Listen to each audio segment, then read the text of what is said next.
नमस्कार दोस्तों, आपका स्वागत है हमारा channel DDS dear Dewasi sir पर। तो आज हम जिस टॉपिक पर बात करने वाले हैं वो है निबंध। ऐसे जी हाँ दोस्तों, जो अक्सर बोर्ड के एग्ज़ाम में पूछे जाते हैं, चाहे 8वीं बोर्ड हो, 10वीं बोर्ड हो या 12वीं बोर्ड हो। प्रत्येक जो बोर्ड होते हैं उन एग्ज़ामों में, सभी एग्ज़ामों में निबंध, जो कि 6 या 7 नंबर का निबंध होता है, वो पूछा जाता है। तो आज हम देखेंगे कि इन निबंध को किस रूपरेखा पे लिखा जाए, कैसे लिखा जाए, ये देखेंगे। तो जो आप क्लास 8 हो या फिर 10th हो या फिर 12th बोर्ड हो, हिंदी के महत्वपूर्ण जो निबंध अक्सर अधिकतर पूछे जाते हैं उनकी बात की जाए। किसी भी एक निबंध को ले लो, उसकी रूपरेखा देख लो, इसका इंट्रोडक्शन देख लो, उसके हिसाब से आप निबंध की रूपरेखा तैयार कर सकते हैं। तो जो आज हम बात कर रहे हैं बोर्ड परीक्षा 2024 के, उसके अंदर आपको निबंध किस तरह से लिखना है और निबंध कैसे लिखा जाता है उसके ऊपर बात करेंगे। उसकी रूपरेखा कैसे बनाई जाती है उसके ऊपर बात करेंगे। वो कौन कौन से बिंदु हैं निबंध लिखते समय, उन 4-5 बिंदुओं को विशेष रूप से जोड़ देंगे। आप किसी भी निबंध को आसानी से लिख सकते हैं और टॉपर भी इसी तरह लिखते हैं और वह पूरे के पूरे नंबर, 7 के 7 नंबर ले आते हैं। तो आज हम जिस टॉपिक पे बात करने जा रहे हैं वह है निबंध। आप इसको ध्यानपूर्वक देखिएगा और फॉलो कीजिएगा। तो चलिए हम बात करते हैं निबंध की। तो जी हाँ दोस्तों, आज हम जो बात करने वाले हैं वो है निबंध। और जो निबंध लिखने की जो कला है वो भी एक तरह की क्या है, कला, क्योंकि जो इसमें भी एक आर्ट होती है। निबंध अक्सर कला होती है और एग्ज़ाम में आपको 4 निबंध में से एक निबंध करने होते हैं। सबसे अंतिम में जो प्रश्न होता है 19 या 20वां बोर्ड में, उसमें आपको 4 निबंध दे रखे हैं होते हैं। जैसे उदाहरण के तौर पर स्वच्छ भारत मिशन पर, बेटी बचाओ बेटी पढ़ाओ, संचार की क्रांति, इंटरनेट, मेरा प्रिय शिक्षक। तो आप इसमें से किसी एक निबंध को लिखना है और 6 में से 6 अंक कैसे प्राप्त करें, ये आपको मेथड समझना है। तो आइए आज हम जो बात करने वाले हैं कि जो स्वच्छ भारत मिशन, बेटी बचाओ बेटी पढ़ाओ, संचार की क्रांति, इंटरनेट या मेरा प्रिय शिक्षक, इन 4 यदि आपके सामने हो तो आपको इन चारों को लिखने का एक आसान तरीका है। आपके पास एक तो रूपरेखा होनी चाहिए, लिखने की क्या होनी चाहिए, रूपरेखा। कि भी कोई भी आए इन टॉपिक में तो इनको कैसे लिखा जाए, वो रूपरेखा आपके पास हो तो आप किसी भी निबंध को आसानी से लिख सकते हैं। तो जी हाँ दोस्तों, मैं जो आपको बता रहा हूँ वो आज का जो निबंध टॉपिक होगा, मेरे प्रिय शिक्षक।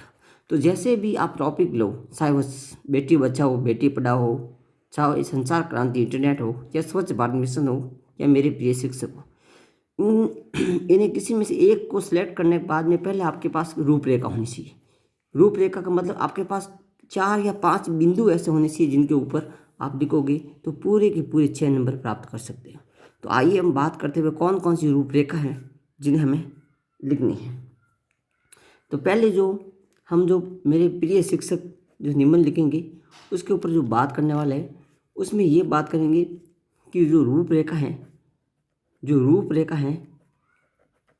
रूपरेखा वो कौन सी। तो रूपरेखा ये है कि पहले हमें उन 4 या 5 बिंदुओं को ढूंढना है जिसके ऊपर निबंध लिखना है।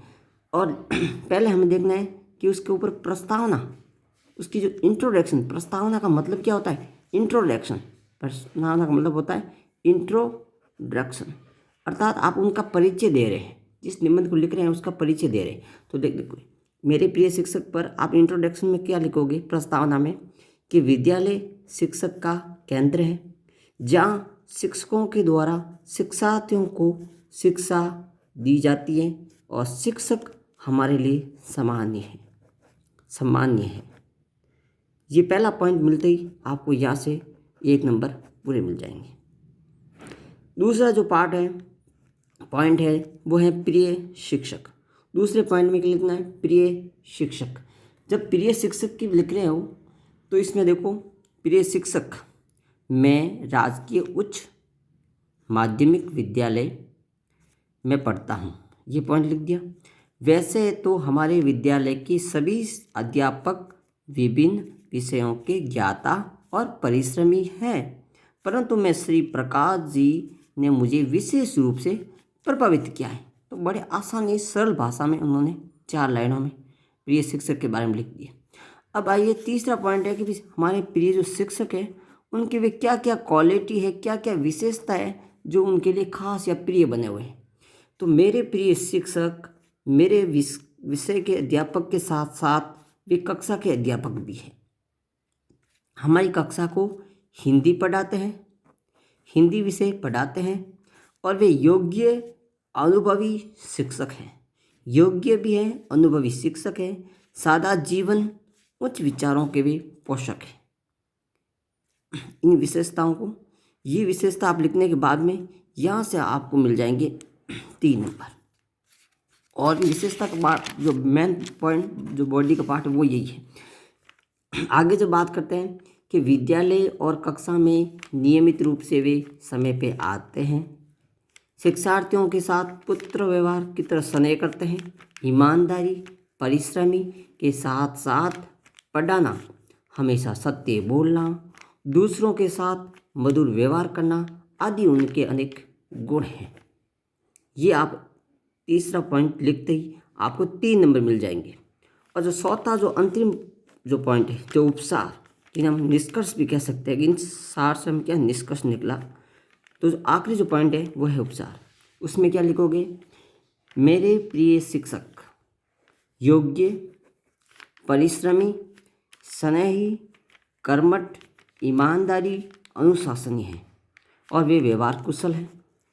पूरे विद्यालय ही नहीं बल्कि पूरा गांव उन्हें सम्मान की दृष्टि से देखते हैं।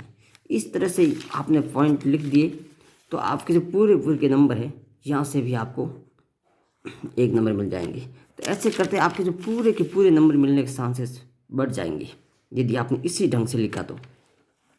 1 नंबर यहाँ से आगे 3 नंबर, ऐसे करते आपको पूरे के पूरे जो नंबर हैं 6 के 6 नंबर आप प्राप्त कर सकते हैं निबंध में, 6 या जो 7 आते हो। और आप ये लिखने के बाद में आप शिक्षक के बारे में एक कविता है, एक शायरी भी नीचे लिख सकते हैं कि शिक्षक हमें अज्ञान को मिटाकर ज्ञान का दीपक जलाते हैं, गुरु की कृपा से ही मैंने ये अनमोल शिक्षा पाई है। तो आप कविता और या शायरी लिखने से और निबंध बेस्ट और बढ़िया हो जाता है। तो मैं आशा करता हूँ कि आपको ये बताने का जो तरीका है, जो ट्रिक है, वो अच्छी लगी होगी। आप जब भी किसी निबंध को लिखें तो ऐसे ही निबंध लिखें। निबंध लिखने का सबसे शॉर्ट और बढ़िया तरीका यही है कि पहले उसको रूपरेखा बांटिए, पहले उनको 5 भागों में बांटिए। प्रस्तावना, प्रिय शिक्षक, शिक्षक की विशेषता, शिक्षक क्यों खास है वो, और शिक्षक के उपसार या निष्कर्ष। ये पॉइंट्स लिख देने से आपको नंबर मिलने के चांसेस पूरे के पूरे हैं। और मैं दावे के साथ कह सकता हूँ कि इसमें से आपको टीचर नंबर, एग्जामिनर्स नंबर कम नहीं करेंगे।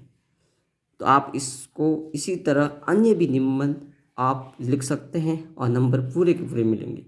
आशा करता हूँ कि आपको ये अच्छा लगा होगा। इसी तरह आप चैनल को लाइक और सब्सक्राइब करें ना भूलें।